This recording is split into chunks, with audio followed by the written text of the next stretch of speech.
Let's talk about identity, security, and priorities. You see, not every purchase that somebody makes means that they're trying to prove something. Sometimes people just like what they like, and that's fine. See, this video is not just about a single purchase. It's about patterns. This a check-in, not a call-out. Because pretending is expensive, and most people don't realize the cost. You see, some people look like money, but they don't feel secure. They can maintain appearances, project success, and they know how to keep their image intact. But when you look closer, their foundation tells a different story. You'll see people with stacks of jewelry, but no jewelry box to put all of it in. You'll see people wearing head-to-toe labels, but their cabinets are bare. Their fridge is empty, and the basics are not covered. And hear me clearly, ain't nothing wrong with generic food. That's not the issue here. The issue is imbalance. It's when the outside is overfunded and the inside is underdeveloped. So you'll see people driving expensive cars, luxury cars, high notes, flashy rides, but no garage to park them in, no driveway to protect them,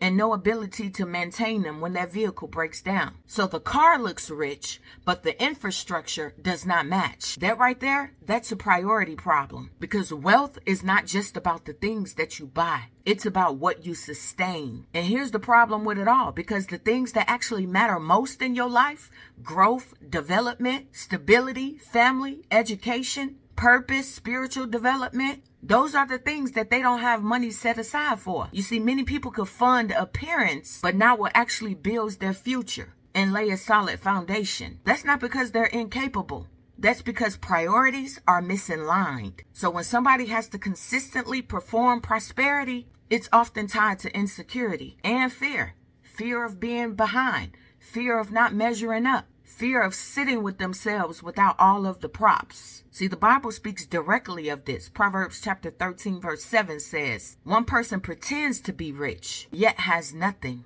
Another pretends to be poor, yet has great wealth. See, that verse is not condemning wealth. It's exposing the gap between appearance and reality. See, when people's identity isn't settled, they'll borrow confidence from external things. But Romans 12 chapter 2 reminds us that transformation doesn't start outward. It starts inward. You see, a renewed mind is going to shape your priorities. And priorities reveal what's actually being built. So fake rich is not always about money. Sometimes it's an identity crisis in disguise. And here's the real assessment question that I want to leave you. Do my spending patterns reflect preparation or presentation? Because Matthew chapter 6 verse 21 says, where your treasure is, there your heart will be also. See, that verse ain't talking about an occasional splurge. It's about consistent investment. You see, people will often fund their comfort over growth. They'll invest easily in what people can actually see right now. But they'll hesitate when it comes to the development and the discipline for their own life. And it ain't because they can't afford it. It's because growth requires commitment. And commitment is going to force you to be honest. So ask yourself this. If the labels disappeared, the car was parked, and the attention quieted, would you still feel whole? Would you still feel valuable? Would you still feel secure? 2 Corinthians chapter 5 verse 17 says, if anybody is in Christ, he is a new creation. That means that your value is settled and your identity is anchored. You don't have to perform to be whole. See, there's too many people out here choosing the appearance and the experience, but I'll keep taking the impact.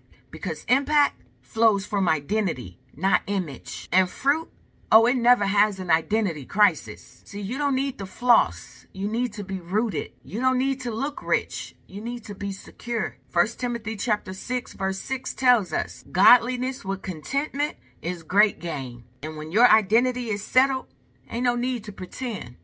Yep, I said it.